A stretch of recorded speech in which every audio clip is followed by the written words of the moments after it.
In my prayer, amen. Okay, so I had to write down a lot of notes because actually, every day that I did a fruit of the Spirit, I had a lot of notes for it. So I took a few from each day, and we're just going to go over everything we've done.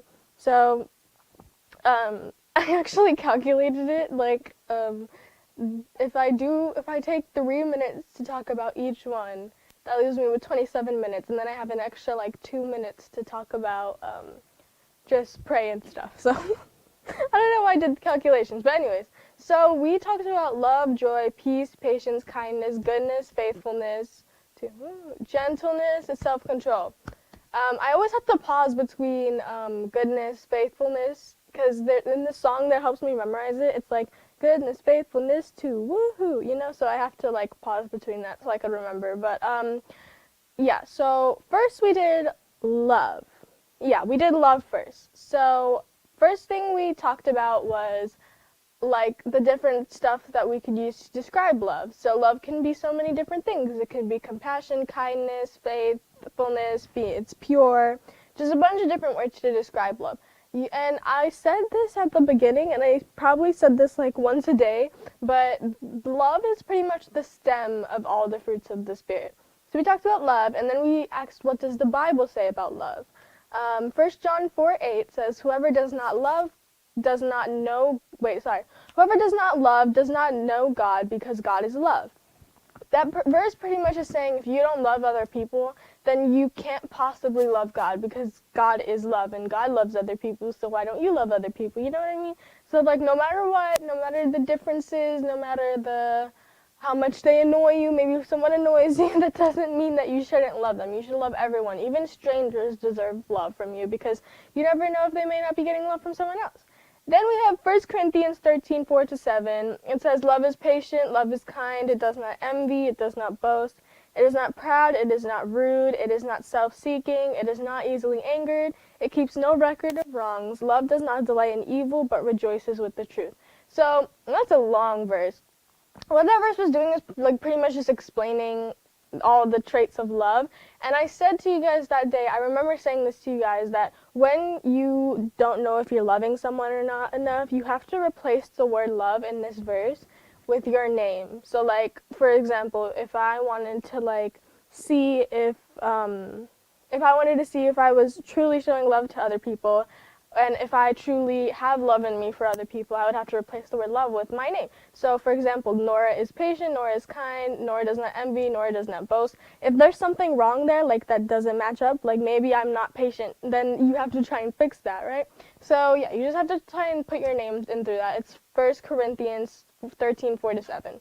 And then we talked about the story of the Good Samaritan that day. So I have the stories for some of the days. I can't remember the stories we talked about for some of the days we did, though. But I think it'll come to me, hopefully. But yeah, we talked about the story of the Good Samaritan, and that was about the parable that Jesus told. And the guy got beat up, and he was robbed, and they took all his clothes and all his money. And then the priest came by, and the people who were supposed to be good and holy, they came by, and they completely ignored him. And then this one guy who came by, who was a Samaritan, and the guy that got beat up was a Jew, I think. So, Samaritans and Jews were, supposed to hate each other, I guess you could say. But despite the fact that these two different types of groups were supposed to hate each other, the Good Samaritan still went, and he helped, and he brought him to a hotel, and he bought him, food and stuff, and he went away, and then he came back, and, he just sheltered the guy who got hurt. So that was showing love, because even though they have differences, even though they were supposed to hate each other, the Good Samaritan still helped out the guy that got beat up. So that was love. So that was love. The next one we talked about was joy. So I tried to describe joy, but I could only think of 2 words to describe joy, and that was being happy and enthusiastic. So, So then we asked, what does the Bible say about joy? Because we have to ask ourselves, every time we're talking about one of these fruits of the Spirit, we have to ask ourselves, what does the Bible say about it? So what does the Bible say about joy? Well, John 15:11 says, I've spoken these things to you that my joy may remain in you and that your joy may be made full. So that means that we should have joy no matter what. We do have joy in us. It's just sometimes we don't use it. Because we have all the fruits of the Spirit in us. There's just some days that we just don't use certain ones, or there's some days we use more, more than we use others. Sorry, that sentence didn't make much sense. Anyways, so yeah, that what this verse is saying is that God gave us joy. And we will always have joy as long as we know God and we are friends with God. But there are days where you don't want to use your joy. And that is okay sometimes, but you just have to try and be joyful all the time. I know that's hard. It's really hard to be joyful all the time, but it's okay. But yeah, but what it's saying is that even though you may not be joyful all the time, you still have joy in you. You just have to use it. So John 16:22 says, "No one will take your joy from you. So no matter how long you're John 16:22 says, "No one will take your joy from you." That's just the verse. So no matter how long you're sad, as long as you have God, your joy will always be there. So we talked about the story of Joseph, and sorry, my back. Okay. We talked about Joseph because Joseph, even though he was sold into slavery by his own brothers, had to work, was eventually thrown in jail because he was falsely accused of something. He was thrown in jail for it. He was sold into slavery by his brothers. Through all of that, he still had joy. And his joy is what got him to be one of the rulers and the high people of Egypt, I think, because he ended up saving them from a whole famine because of Pharaoh's dream. No, Pharaoh. I can't remember. I'm sorry. But yeah, so we talked about Joseph because he ended up going from being in slavery and being imprisoned to being one of the highest people in Egypt. So yeah, that's where joy can get you. Anyways, next we talked about peace. So peace was kind of hard, but that's okay. So we talked about peace, and I used a few words to describe it. So I used the words calm, I said being still, freedom from disturbance, and so much more.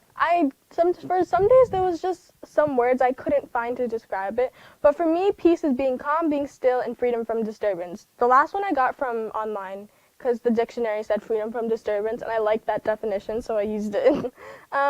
What does the Bible say about peace? Again, what did the Bible say about peace? So, the Bible says, Psalm 23, 4-5 says, "Even though I walk through the darkest valley, I will fear no evil, and you are with me. Your rod and your staff, they comfort me. You prepare me a table before me in the presence of my enemies. You anoint my head with oil, my cup overflows." So what this verse is saying is that even in the darkest times, even in the craziest situations, no matter what, we will always have peace if we're always with God. You know what I mean? So then John 14:27 says, "Peace I leave with you, my peace I give to you. Not as the world gives, do I give to you. Let not your heart be troubled, neither let it be afraid." Sometimes these Bible verses are so confusing, but it's okay because I like to break them down and I like to dissect them, I guess you could say. So what this verse is saying is that God gives us peace, and we do not need to depend on the world and the people around us for peace. We have to depend on God for peace. So if you're feeling like, you're just stressed out because maybe COVID is stressing you out, maybe it's scaring you, we have to use not what we're hearing and seeing in the world, but what we're hearing and seeing from God, which is He will protect us and He will be with us throughout everything. So yeah, I think that day, I don't know if I got it right. I'm sorry. I like to fidget with stuff while I'm talking. That day I talked about Shadrach, Meshach, and Abednego because that story was about when they were thrown in the fire because they wouldn't bow down to an idol. So even through all of that, they still had peace, and that's what helped them through it because God gave them peace, and they used their peace from God. And then God ended up sending an angel with them in the fire, and they ended up coming out of the fire completely unharmed. But the guards that threw them into the fire literally got burnt just by going close to the fire. And they were in the fire and they didn't even get burnt. So that was so cool because that's what peace did for them. So that's probably one of my favorite stories in the Bible. A few of these are my favorite stories in the Bible because they're just memorable stories, I remember the most memorable stories for me were Shadrach, Meshach, and Abednego. The one where God kept calling Samuel. I can't remember if it was Saul or Samuel. and he kept going, and he was like, "Are you calling me?" Yeah, that story. That's also a memorable one. But anyways, that was off topic. Next was patience. So I could only think of one word for patience, and I don't know why, because this day was kind of easy for me. But at the same time, I was only able to think of one word. So I put tolerance, because patience is tolerance. It's being able to tolerate things that are kind of hard to tolerate, but you still do it because God gave us patience. So I talked about patience being tolerance, and I said, what does the Bible say about patience? So Romans 8:25 says, "But if we hope for what we do not see, we wait for it with patience." So what's that? What that Bible verse is saying is that maybe we ask God for something, or we're hoping for something, and we're praying to God for it super badly, and you want it super badly, and you're not seeing it happen, and you're waiting, and you get aggravated. Maybe you're not seeing it happen. Maybe you're not seeing a change in something. Well, it's saying that we have to wait for it with patience, because if we don't have patience, then we're probably never going to get it, because then we're just going to be on the edge the entire time. We're going to be off our seats just waiting for this thing that we asked God for like a day ago, because we don't have any patience.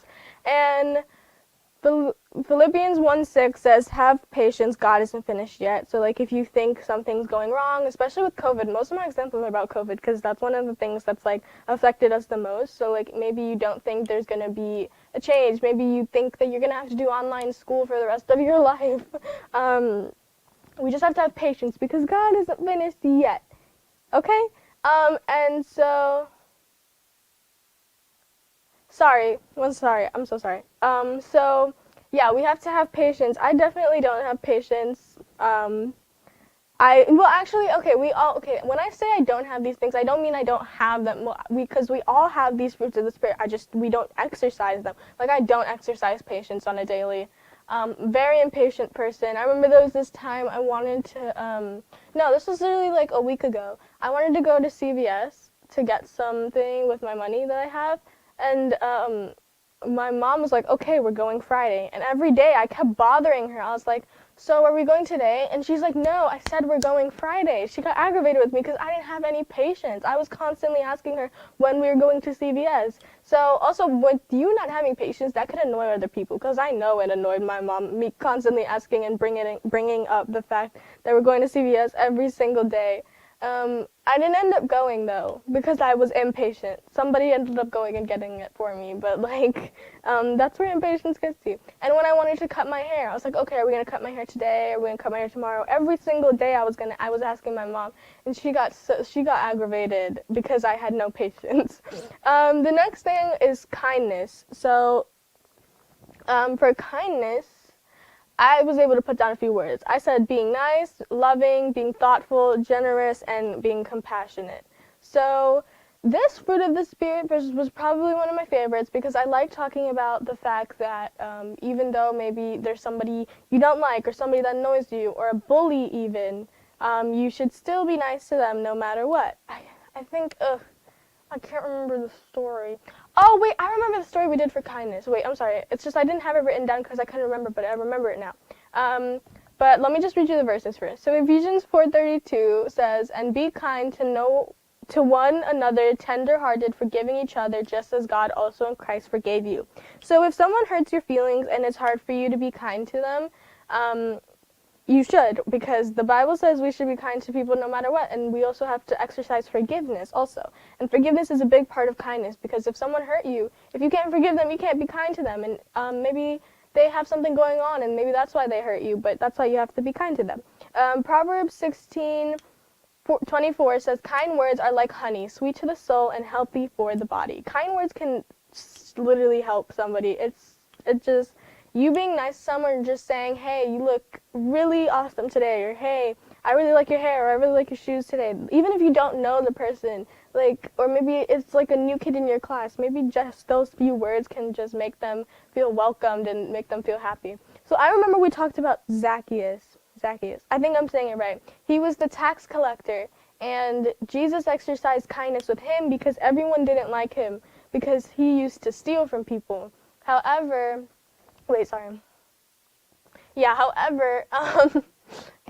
so people didn't like him because he used to steal from everyone, which is understandable, because I wouldn't like someone that stole from me.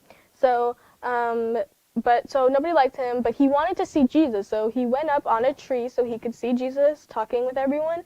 And Jesus was like, come down, we're going to have dinner at your house. And everybody was so mad because they're like, why him? He's so mean. He's so cruel.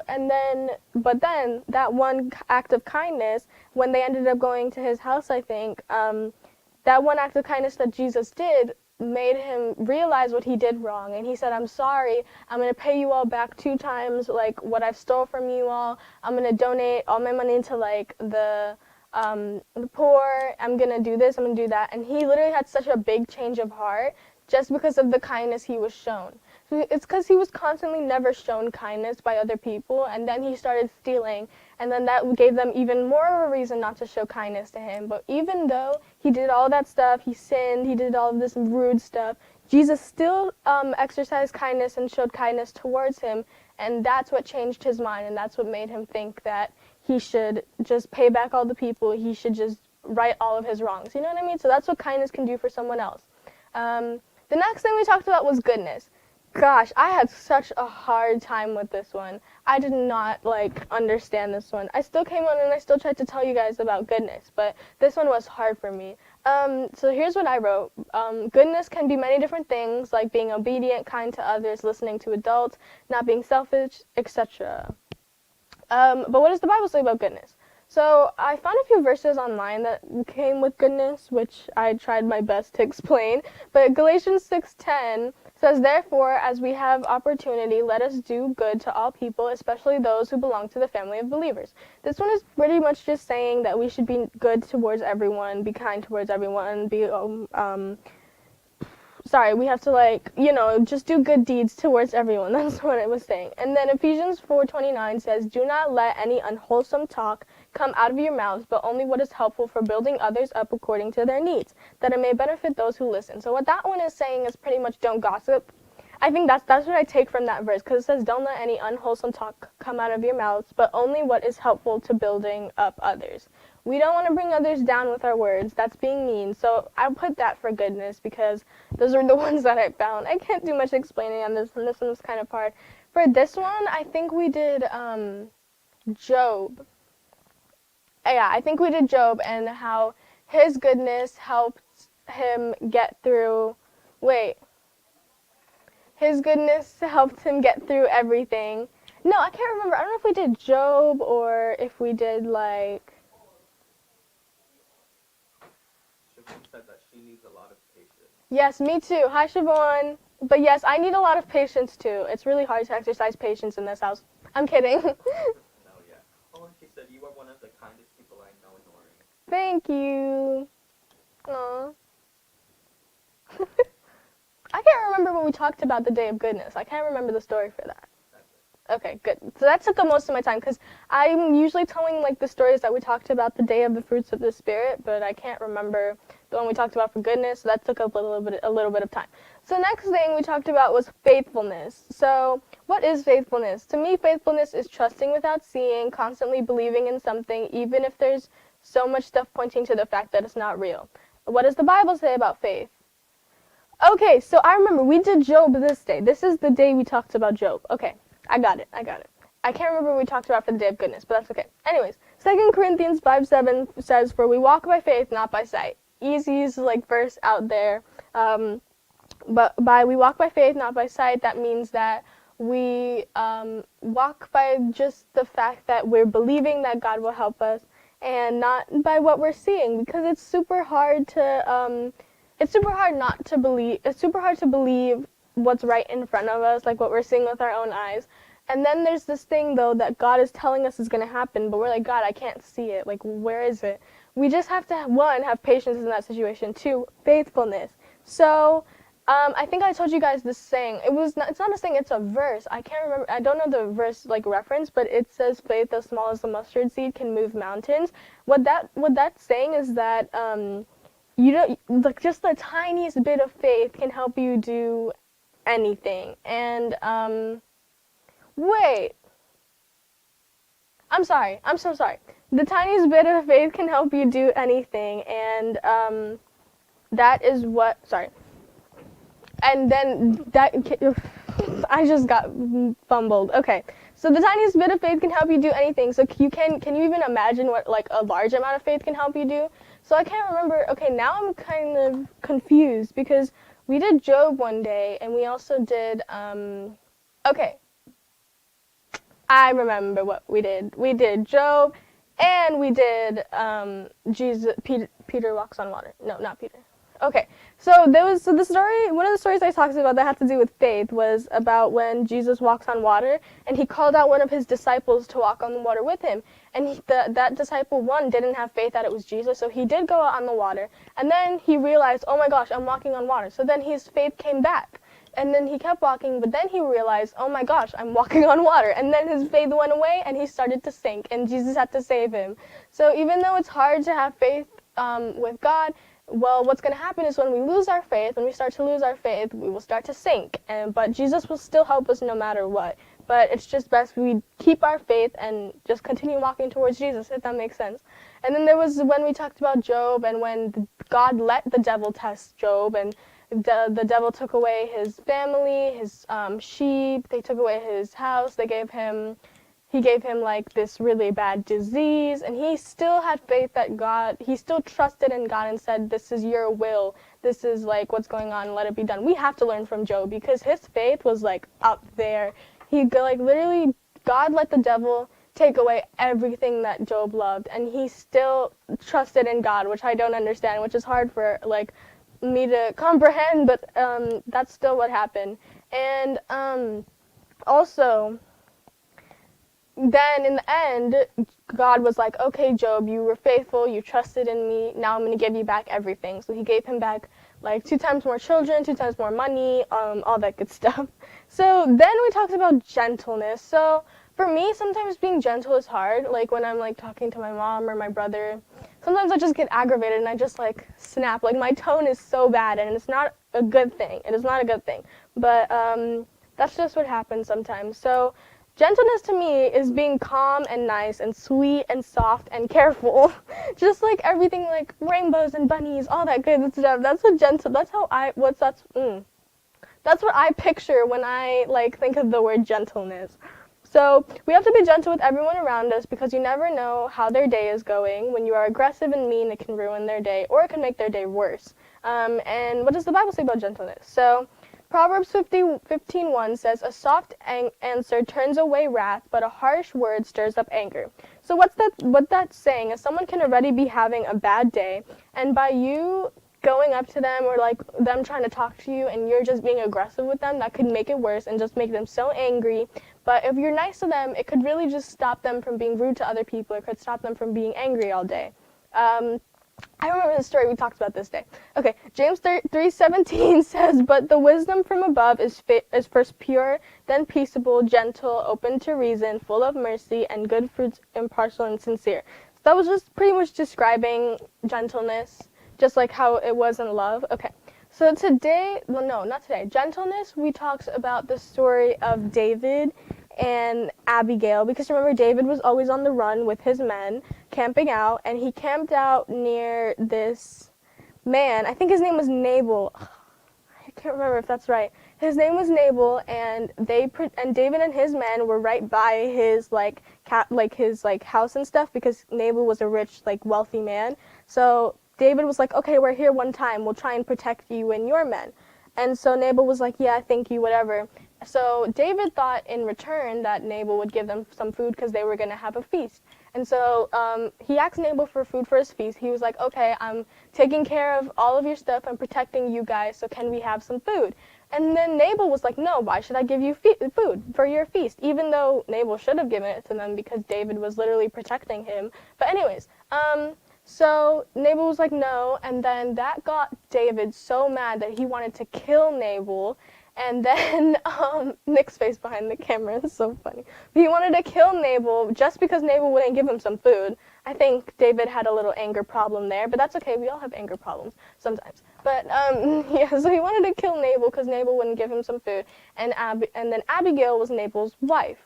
Yeah, Nabal's wife. So when Abigail heard that David wanted to kill him, she went and she made all of the food, and she cooked. She made like so much like it's like Thanksgiving dinner times like 20. She made that and she gave it to David and she was nice about it. Now what she could have done was she could have told Nabal, David's planning on killing you, try and kill him first. And that would have been, that could have stirred up anger. However, she turned away. I'm trying to like associate it with this verse, but she had a soft answer, and that turned away David's wrath because David didn't end up killing Nabal because of Abigail's gentleness towards him. I just love that example. My mom gave me that example, and I thought it was really good. So I was going to say something. I forgot what I was going to say. But, the next day, though, I think Nabal had what was coming to him because he ended up dying himself. It wasn't because of David. David didn't kill him, but he did end up dying the next day. But, yeah, so Abigail's soft answer turned away David's wrath towards killing a man. But he ended up dying. But that's okay because he probably deserved it. Anyways, so the next thing we talked about, the last one we talked about 2 days ago, was self-control. So self-control, what does self-control mean to me? It means patience, being able to hold and sit still, being calm. Self-control is really hard for me to have because I'm usually impatient, and when I want something, like, I want it right away. Self-control doesn't only have to be with stuff you want. It could be with stuff you use, like my phone, my iPad, my TV, like all that stuff. I don't have any self-control when it comes to that stuff because, I don't know, it's just like an obsession, an addiction, you know what I mean? So that's why it's important for us to have self-control with that kind of stuff. So 1 Corinthians 10:13 says, "No temptation has overtaken you that is not common to man. God is faithful, and he will not let you be tempted beyond your ability. But with temptation, he will also provide the way of escape that you may be able to endure it." So even though that we have temptations, because like it's impossible for us not to have temptations, we're human, that it's not anything that we wouldn't be able to overtake. That's what this verse is saying, that God wouldn't give us anything or like let us have any temptations that we wouldn't possibly be able to overtake. So we are able to overtake all our temptations. That's why we need to have self-control to do it. You know what I mean? So then 2 Timothy 1:7 says, "For God gave us a spirit not of fear, but of power and love and self-control." God gave us self-control. We have to use. I have 2 minutes. I have to like hurry up. So we talked about Jesus in the desert that day and how the devil tempted him. And even though he could have listened to the devil and fed into his temptations, he still didn't. And he still listened to God. And he ended up being perfect because Jesus is Jesus, you know? And he was human and he had the same exact urges as us. Anyways, so I'm going to pray and then I'm going to go. There's 2 minutes left. I usually finish early, but I'm not finishing early today.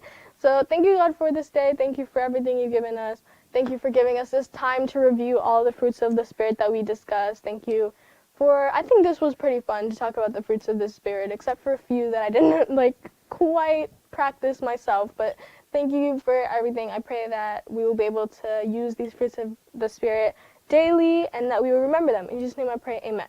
So just remember, love, joy, peace, patience, kindness, goodness, faithfulness, gentleness, and self-control. So yeah. I'll see you guys later. Later we're doing puppeteering. Nick's going to be on with me. No, wait. I think he's going to be on with me. Yeah. Actually, I don't know if he's going to be back home. Okay. Okay, bye guys. Love you. Are you going to be back in time?